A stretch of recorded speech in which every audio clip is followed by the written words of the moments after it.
Hello everyone, my name is Shama. I am the program director here at Girls and Geese, and I am super excited to say that we are back. We are doing our segments, our virtual segments online. We have our very first Ask a Black Belt, which is a live Q&A. This is an opportunity for you guys to tune in, ask questions.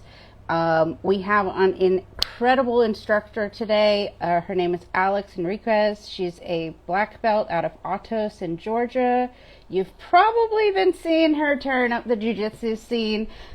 She's a very accomplished in jiu-jitsu as well as in wrestling. Without further ado, hey! Thank you so much for being a part of this. I'm really excited to have you tuning in and answering our questions. No, thank you for having me, Shama. I've been a big fan of everything like Girls and Geese stands for, and the fact that like one of my closest friends, Mo Travis, she's one of the Georgia chapter ambassadors, and she's just been it's really fun just watching and like hearing about all the stuff that she's been able to do and all the stories of how much Girls and Geese has benefited so many people. Oh, So and that's why we do it. I started off just like you guys. I was just a participant, and I saw how much it benefited all of us, including myself. And so Mo has been a huge component in helping us to expand out in Georgia. So we're super stoked to be able to have that presence in Georgia and be able to give back to the community, because that's what we're all about. So I gave you a short little intro. Tell me a little bit more about yourself. I know you have a wrestling background. You've been turning up the jiu-jitsu scene for a while yeah. now. So yeah, I'm a black belt in jiu-jitsu under Bruno Frazatto and Steve Mitchell. I'm actually, funny story. I'm actually at my old coach's house right now, Steve's house. We're and and we're spending the afternoon together. And Mo is also here. We kind of also have like the kids play date going No, on. nice. But it's a fun afternoon. But yes, I've been training for I think 13, almost 14 years now, jiu-jitsu. I started when I was 11. I'm 24 now. Wow. And I started wrestling in high school when I was 14, and I did all 4 seasons of wrestling in high school, freshman through senior year, and then went back to jiu-jitsu my freshman year of college, and then transferred from Kennesaw State over to Life University, where I did 2 seasons of college wrestling under Christian and Ashley Flavin, who actually just recently the women's and men's collegiate wrestling team over at Life University both won their team dual national titles this past weekend. So really Awesome. happy for Very that. cool. Yeah. So uh, really cool. Really been fortunate with all the coaching staff that I've had growing up. Like always been surrounded with really great positive influences. So and I feel like it's obviously paid off because I feel like I'm been able to reap the benefits of all that. That's amazing. I love hearing stories like yours because it's so inspirational for the kids, and the women too, but especially for the kids, because you were that little 11-year-old kid that was like, I'm going to be a jujitsu star someday. And here you are, and you're doing it. So, how did you find jujitsu? How did your parents or your family help guide you into jujitsu at 11? My older brother. Oh, okay. My older brother, he's 11 years older than me, and he always before we had my family had immigrated to the States. We came here when I was 5, but even in the Philippines, he always wanted to learn how to fight. So when we moved to the States, he's like, "I'm gonna find a gym. I'm gonna learn how to fight." And he eventually ended up at Knuckle Up Fitness. Because he was doing an MMA fight in Georgia. He was doing an MMA fight in Florida. He took a fight in Florida while he was just doing boxing lessons at Lifetime Fitness, which is like the equivalent of like an LA Fitness or Yeah. like a Crunch. And he took a MMA fight in Florida, and he met CJ Wilson, who owned Knuckle Up Fitness in Georgia. And so when he came back to Georgia, he ended up becoming like a kickboxing instructor there and whatnot. And he kept, always like I was just always my parents were just looking for an activity for me to like an after school activity for me to do, so I wouldn't just be like home all the time after school. Like I'd find something active to do, and he was like, you gotta do jujitsu and whatnot. And so ever since the day I went to Knuckle Up, like the first day, like I was just like, oh, this is so awesome. Like I just fell in love with it from day one. And I felt like, for me, it just came really easy. When I first started, it just made sense. Like it clicked. So I was like, I'm gonna do this all the time, and I like started training like 5-6 days a week, even at like 11. I was like, I'm just gonna do Oh, this. This it's fun. so it was just love at first sight. You were all in from the Yeah. start. Very cool. The Philippines, I hear about like Philippines is like this hidden gem of these like deadly purple belts that are just like Yeah, insane because there's no like upper belts to promote them, so they're right. just phenomenal. Like, Yeah, no, I've been seeing a lot more Filipinos, like, just in general in tournaments, like, coming up in the ranks and stuff, and it's really cool to see, I definitely have, like, that sense of, like, yeah, Filipino pride and whatnot, but all it's really right. cool. Now I'm the same way. Anytime I see somebody from Hawaii, I'm like, Yeah, yeah, get like, that's right, represent. it. That's awesome. So you started when you were 11, and did you know right away, like, I want to compete? Like, yeah, you said you want to train all the time, but was competition ever on your radar and right off the bat, or was it something you kind of moved into later? Actually, after, like, about a month of training, if not like a little less than a month of training. Steve uh, was like, "Oh, there's a Naga coming up. Like these are competitions that we do, and like a bunch of the kids are gonna go do it. I think you should go do it." And I was like, "Okay." And then I did it. I won, and I was like, "This is so cool! You win swords!" And I was like, "I'm gonna do this all the time. Like you get to win, like not just medals, you get to win swords." So it's a very lucrative business that Naga was. It's very easy to persuade these kids, with Like, weapons. what? I get a ninja Yeah, sword? yeah, Whoa! exactly. Right? Like all my friends were like, "Oh my god, that's so cool!" Did you get one of those racks where you could like hang all the? Right? Yeah, yeah, yeah. I did, and it's like when I would just be home, I'd try to pull it off the top shelf, and I'd climb on top of the kitchen, and I'd try to pull it off the top shelf. It fell, and one time it fell out of the sheath of Oh the no! sword, and thank God it was the handle that landed on my foot. But I was like, oh my gosh, it almost just. I mean, I don't know if it was sharp enough to, but like still, like glad I didn't find out. Awesome. So you've come a long way. Like you've kind of come full circle now to where you're teaching some, you're coaching Yeah. some. What is it? What is your favorite group of people that you love to teach? Is it the kids? Is it the women? Is it adults? Is it just everybody? I mean, I have definitely found a love for teaching early on. I was fortunately given the opportunity to start teaching and helping out, starting with the kids program when I was around 15.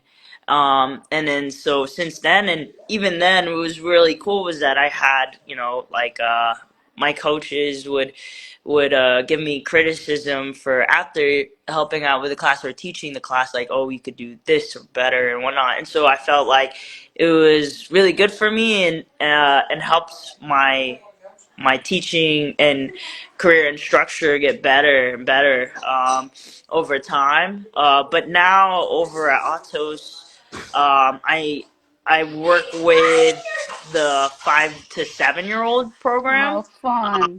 and they're a trip. They're a trip. We have We have a 3 to 3 plus program that's like a 30-minute program that's more of like more warm up and games. The 5 to 7 year old program is when they're really starting to do more jiu-jitsu. They're doing more contact with each other.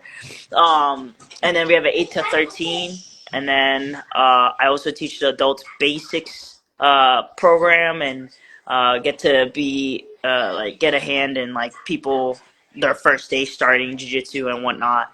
But and I get to help out with the nogi program too, the adults nogi program. But honestly, like I love that I love teaching in general. I love that like with in terms of with the adults, I get to, it's much easier teaching adults. Like you just teach a technique, and then yeah, I can still develop a relationship with them. But it's not like I have to like punish them as much as like the kids.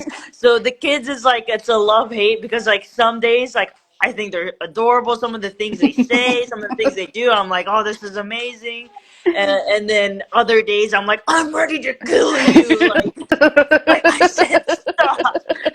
But it's awesome. It's really cool because I also get to see myself like go through, like when I was around their age, especially in the older kids, the 8 to 13 when I was 11, and so I get to see them kind of start their journey, and I was like, oh, like it's cool because like it's cool to see because I was them at one point, and but it's cool because, and it's crazy because how much jujitsu has evolved over the Mhm. years. I'm like, they're learning the same things that we're learning in the adults program, especially in like the basics. Like the kids in the basics program, sometimes they're teaching the same techniques, and even just with like the fundamentals nowadays, they're way Mhm. different. And I was like, oh my god, you guys are gonna be monsters in like 6 months or less and whatnot.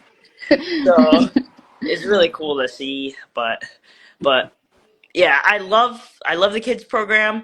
I love and hate them, but but most time it's a positive. It's overall a positive. What would you tell your 11-year-old self when you first started jujitsu? I'm sure there's a lot that you've learned in your time, but what's something that you would tell your 11-year-old self if you could go back? If I could go back,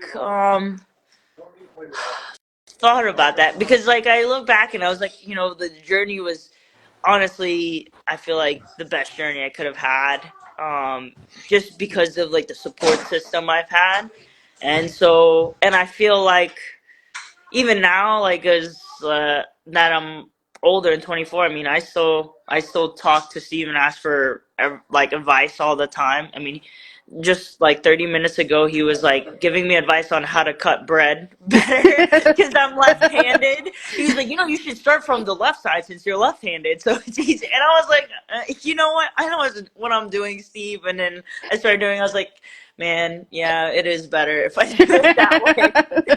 So I mean, honestly, I feel like I'm still trying to look for like, oh, what could I have done better? But I feel like I've always had really great guidance that like I don't know if there was anything I could have changed. I mean, I felt like I had a good work ethic, and I did everything that I did, or like learned really well. And if I was like not doing the best I could, I always had Steve on my back saying like, do this better or whatever, or you can do this better. But so like he was just always around, so I felt like I don't know. I'm still trying to figure that out now, but I still have the support and the guidance, the advice and help from him. So Yeah, that's amazing. That's hard, and that a lot. It talks to a lot of people, and that's something that they all say is having that support, having that like guidance is huge to your success. yeah. So you've been competing since you were a little one. I like to ask everybody this: do you still get Oh nervous? yes. Yes. I was just asked this question, not too like a couple of days ago, by another well-known black belt. Actually, he was Ray De Leon, from 10 Planet New York City, and he was asking me, he was like, "Hey, do you still get nervous?" And when you compete, he's like, "You compete so often." I was like, "Yeah, 100%. I still get nervous." But I will say that the more often I did it, like, or the more consistent I was in terms of like the time span from one competition to the next. If it was a shorter time span and I was constantly competing, it was much easier to manage the nerves because it felt more of like a schedule, a routine thing, rather than like for me the very first time coming back from COVID competing.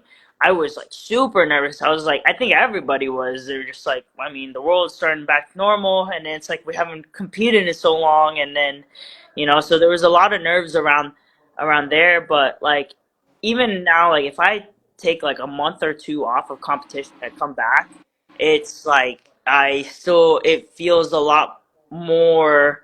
It feels a little bit more difficult to handle than if I was competing every other weekend or something like that. So I say like the more I did it, the more often it felt more routine, you know. Nice. Do you do anything to help you, like going into the match? I know some people listen to music, some people meditate, visualize. Do you have any secrets or that we can help so help for others?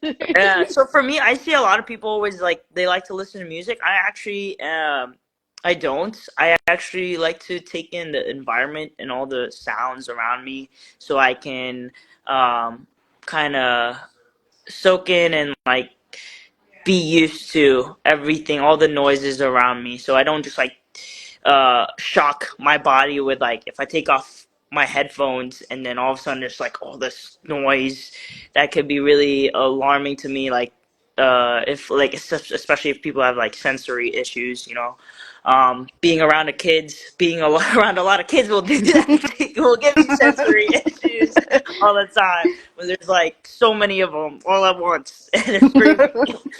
uh, but I take in the environment. I go to the tournaments pretty much like an hour and a half earlier, an hour and a half to 2 hours earlier before I'm gonna compete, so I could take in the environment. I warm up and I start doing like more uh dynamic warm up, like dynamic stretches in the beginning, and then I get into just like moving around, rolling around with my partner, working on some of the positions uh, that I need to work on, especially if it's like super fire or tournament based competition. But I get a really good warm up. I feel out of everything that is the most important is to be able to prime my body to be ready to give 100% of what I need, what I want out of my body to do.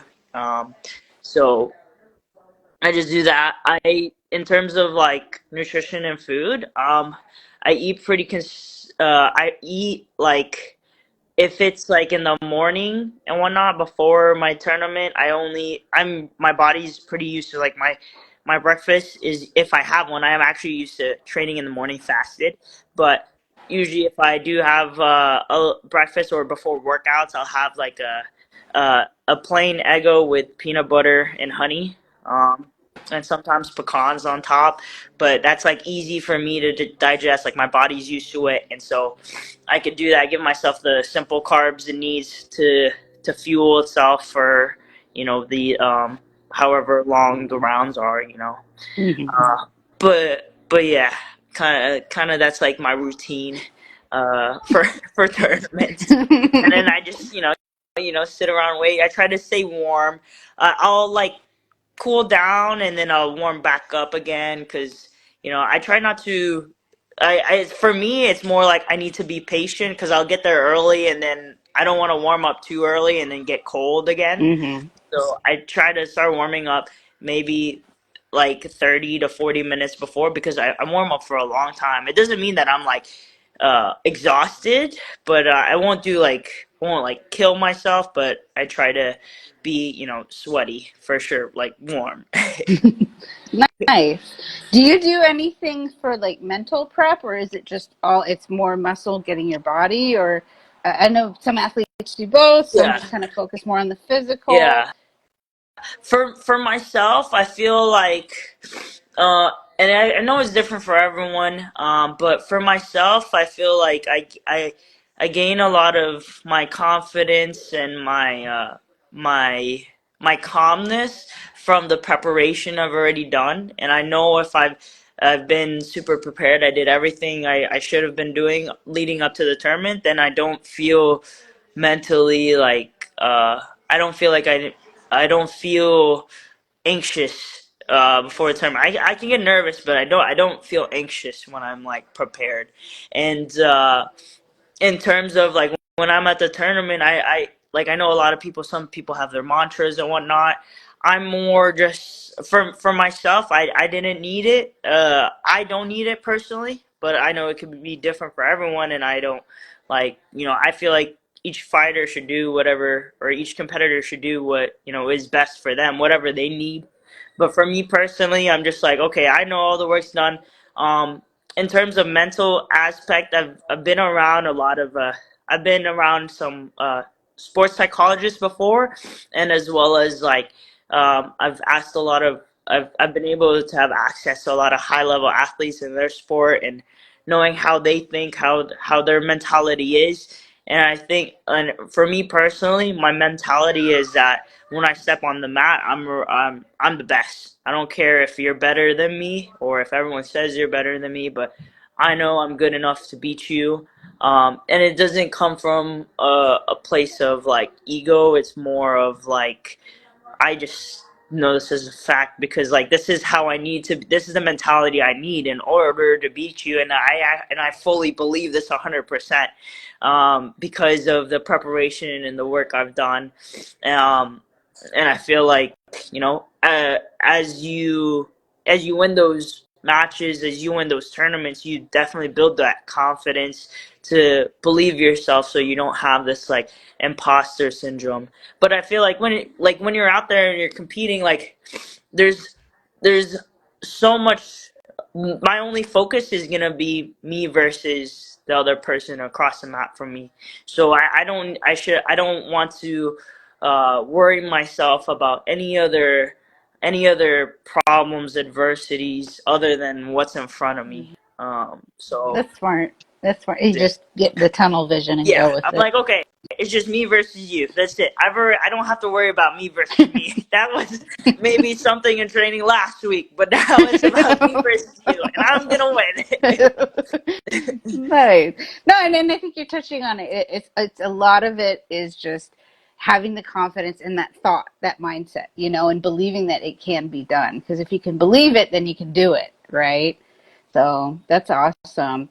What I know you said you had amazing mentors along the way, and you probably have gotten a lot of really fantastic advice. But what has been like one of the kind of words of advice that you've gotten that's really kind of stuck with you that you can share with us? Well, from I feel like growing up, I feel like Steve especially had a big impact on me. Steve was my coach through from when I was 11 all the way through brown belt, like right before I moved to Atos, which was in 2020. So 2010 to like 2020, and he's kind of carved my whole like teenagehood into young adulthood, and everything.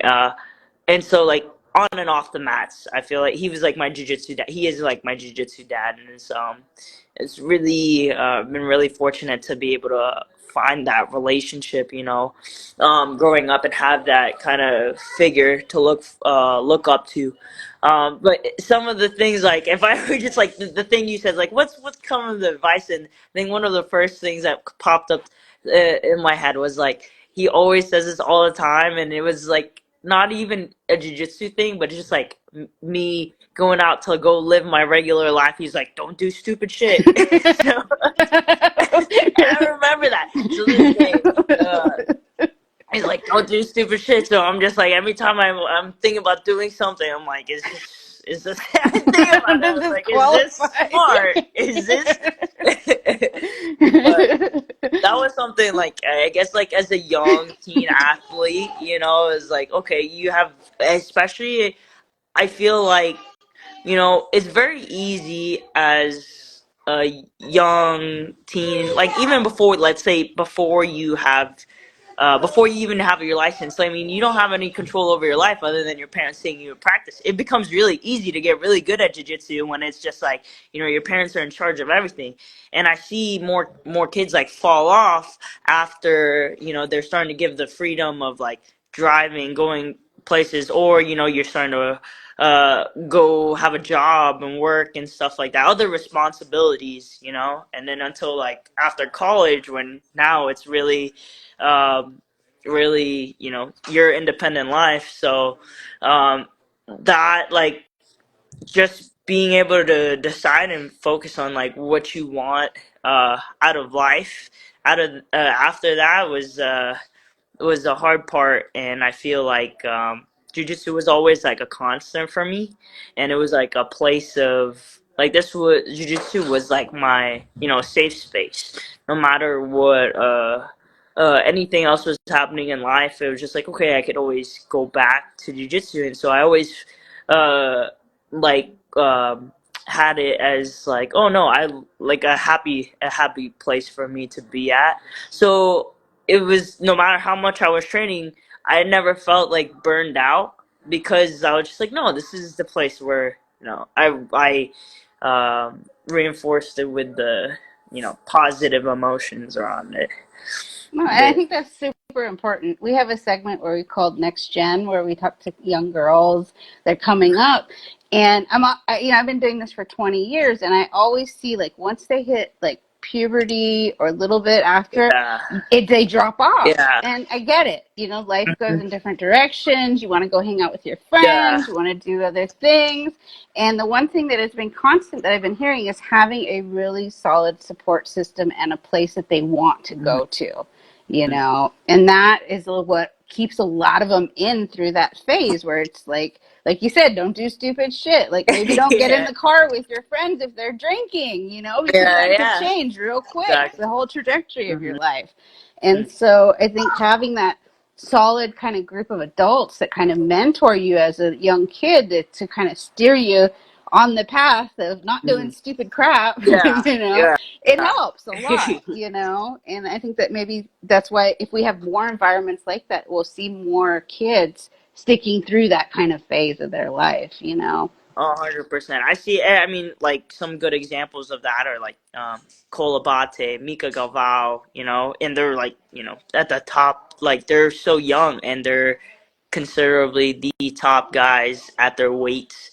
In the black belt,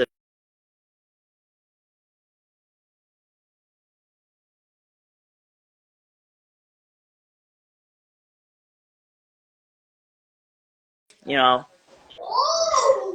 Yeah, no, for sure. So I know I see you and your fiance training and competing all over the place, and I like to ask couples this.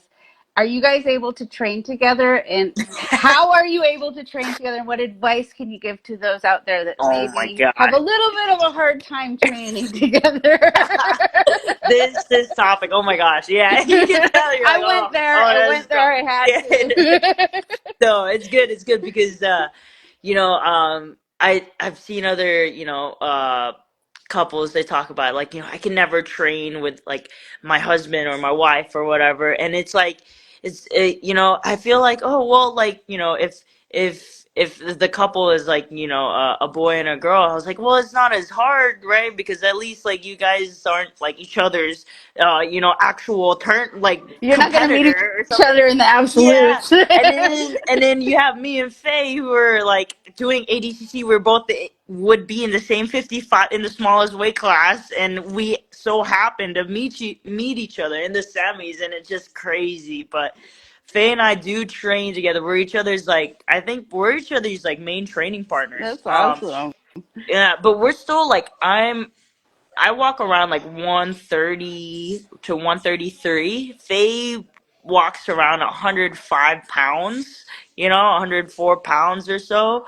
And so like that's still like, I'm still about like 20% of her body weight larger than her, which is crazy. That's a big percentage if you take it in terms of like males. That's like a 150-pound dude versus a 185-pound dude or something. That's It's a big difference. So, um, it's tough too because like some like we coach each other and like I coach Faye and sometimes she's just like no, like I would like she'll totally like take whatever I say, but if someone else says it, it's like totally fine.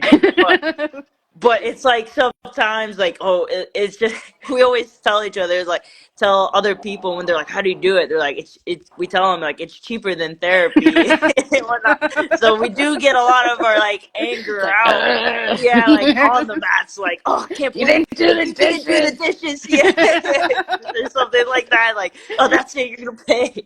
But Bruno and like all these other people will watch us roll sometimes and they're like oh my god, like I don't know how you guys do it, They're like working we're something out, little girls. very, yeah. And I was like everyone's like do I need to call someone, do I need to find someone, but like we're like fine, like we actually just like we're used to rolling aggressive, like we wrestled on the same team together. And I mean I feel like as much as like we roll hard against each other and we try to kill each other, we're never really actually trying to hurt each other. Yeah. It's still like it's still jujitsu, it's still a sport, but I feel like it helps us release a lot Hmm. of any anger. So I was like, it's a good idea to like, but it's a good idea to take your significant other to jujitsu. You guys could really get a lot done doing jiu-jitsu and a lot of problem solving.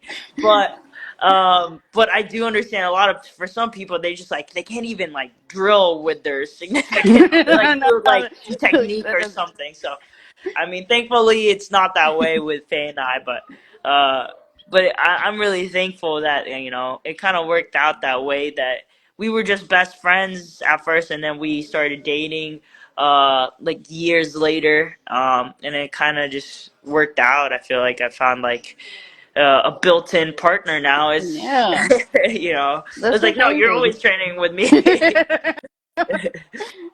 Oh, that's awesome though. That is really cool to be able to have that because it's like jujitsu has brought you so much, both of you.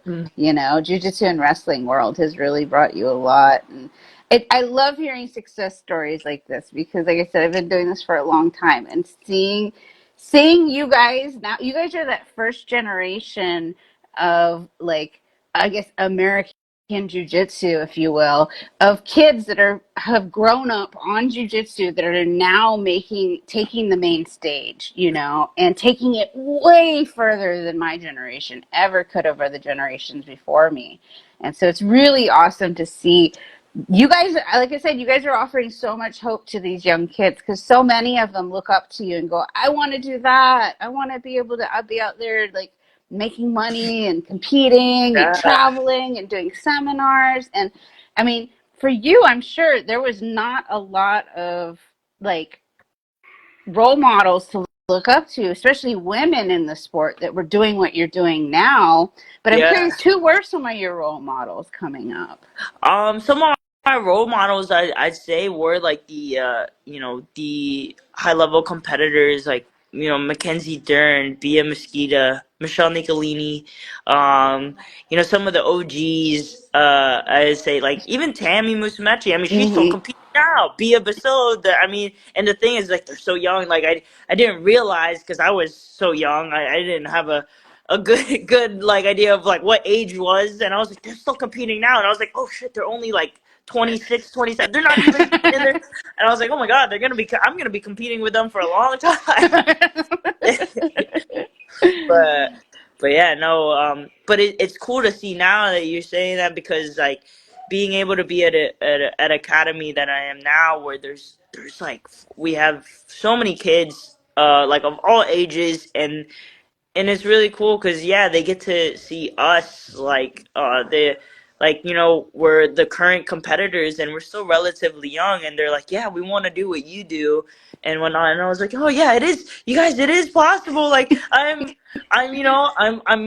I'd say I'm still a broke jiu-jitsu person, but it's working out. It's working out, and I feel like I'm slowly like getting there. But it's every year I've been really fortunate and happy with like the progress I've been able to make, both as like as a independent adult and financially and all that. So yeah. When it's awesome too, because you guys have so many more opportunities, which is amazing. So think about like where we're going to be in another 10 years. As far like I think Gordon Ryan is probably like the equivalent of like, wow, we can make real money in this Yes. sport, you know. And Yeah.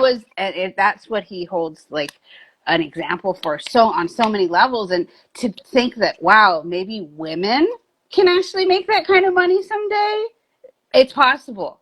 You Yeah. know, it's Uh, completely possible. And so thank you for being out there and inspiring this next generation, because just like Michelle and Bia and Mackenzie and all of them inspired your generation, you're doing the same thing for the next. And that's what keeps this whole cycle of progress moving forward. So it's really awesome to see you guys out there doing that and providing that example for now these young girls that are looking up to you. yeah. You know, like going, I want to be like you, you know. So Yeah. that's got to be kind of a Thank you. surreal feeling to come full circle to from being that little girl to now being that adult and like kind of guiding these kids. I know it's crazy. I think about it. I was like, no, I'm still a kid. Like, don't do what I do. Don't do stupid shit. Remember, that's all I But it's remember. good. But it's good advice for a teenager, though. You know, how many Yeah, times have we been like, ooh, maybe that was a little yeah. stupid. I know. I was like, oh, maybe don't do that one. Don't do But that one again. Aw, well, thank you so much for being on. Do you have anybody you'd want to give a shout out to? Any sponsors, coaches, anybody out there, teams? oh yeah, of course. I mean, always being very thankful for my coaching staff, my team. Atos Atlanta, Bruno Frazatto. He's done so much for me, especially in my current career of like tech as a technician. Um, and I want to thank, of course, my fiance Faye. Like we're main training partners every day. For thank you for always, like letting me, like we're always beating each other up, and she's helping me prepare for everything, all the tournaments, all the time.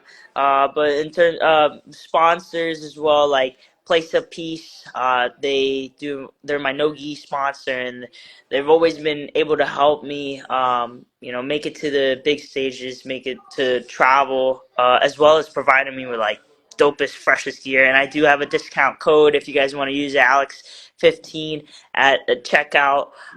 Primal Content, they're also my sponsor. They're also my managing sponsorship, so they help me go through the field of like, okay, what, like as a young athlete, try, and especially in jiu-jitsu community where the trying to navigate the field of finding good sponsors, real sponsors. They've been able to help me navigate Awesome. that area. And sorry, uh, Phase International. Just gonna shout them out: Phase International, Soulful B, CBD, Levels MD, and everyone. And this is Alani. She wants to say hi. You want to say hi, Alani? Hi. this is Mo's daughter. Aw, next future world champion right there. Yes, right. She does jujitsu too. Oh, well, thank you so much for being a part of this. Thank you for supporting Girls and Geese, supporting what we do. You know, it really does mean a lot to us to have athletes like yourself supporting our program and providing opportunities for other women and girls in the sport. And thank you for being inspiring and putting yourself out there, you know. No, thank you for everything, Shama. Thank you for having me on, uh, and just glad to be able to have this opportunity, be a part of Girls and Geese, and I'm always looking forward to the next event. I'm like, always, I try to attend all the events in Georgia. It just doesn't matter if I'm the one teaching it or not. I think it's a great way to get involved, especially for females that have never done jiu-jitsu before too, and they want to try something out. I think it's such a welcoming environment. We always get, it's so funny to see all these new people, like we try to do, like at the beginning beginning of the event, they're like, okay, who's never done jiu-jitsu before? And there's always hands that come up, and I was like, yeah, look at you go. No, and that's what it's all about, is just continuing to inspire people through our journeys, you know. So thank you so much again. Thank you for everybody tuning in today, for You being a guys. part of this discussion. And I look forward to seeing where you're going next. You're only 24. You got like a whole huge career still Yes. ahead of you. Definitely lots of big plans ahead. Tournaments, hopefully opening my own gym in the future in maybe Yeah. like 2 to 3 years. So Very be on the cool. lookout. Will do. Will do. All right. Thank you, everybody. Take care. Have a good Sunday. Thank you Bye. too. Bye bye.